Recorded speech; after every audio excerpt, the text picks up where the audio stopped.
Now, as you may be able to tell from the number plate, this is a 1987 Renault 25. Launched in 1983, the 25 was one of the earliest entrants in the new mid-size executive sector.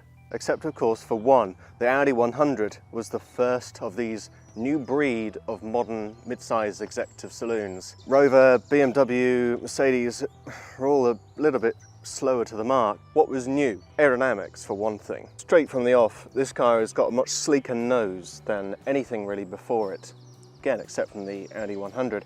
But while the Audi had flush-fitting door handles and wipers, this car doesn't. It does have a lack of rain gutters because the doors go into the top of the roof a bit more.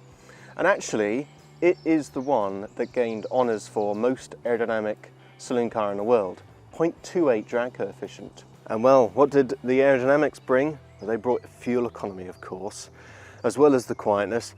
You could do 30 miles to the gallon all day long, almost no matter how you drove. And if you needed it, 120 mile an hour performance. It brought new levels of quietness and ride quality and handling to the class. In fact, actually, many people said that the Renault was the sharpest steerer. Actually, while I have you on the topic of handling, I just want to get across how easy to drive this car is.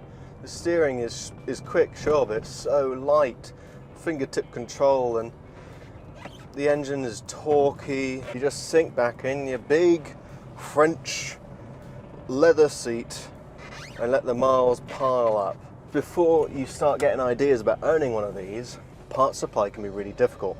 I'm currently looking for a coolant temperature sensor, drop link clips for the bottom. The stereo is just completely broken. Just be careful that you may end up becoming one of those guys who has parts in his garage. And I never thought I'd become a bit of a hoarder, but yeah, I'm having to tidy up the garage a lot more than I used to. What if you want to buy one? Well, strangely enough, pretty much any executive car of this era, I mean, they made so many that they're quite cheap, apart from maybe the BMWs and Mercedes. The Renaults, well, they vary a bit wildly.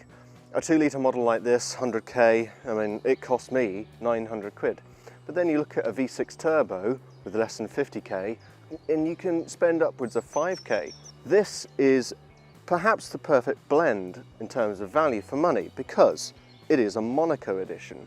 So you have possibly the most fuel efficient package and you get all the fancy leather trimmings inside. So what about the Renault 25 as a modern classic?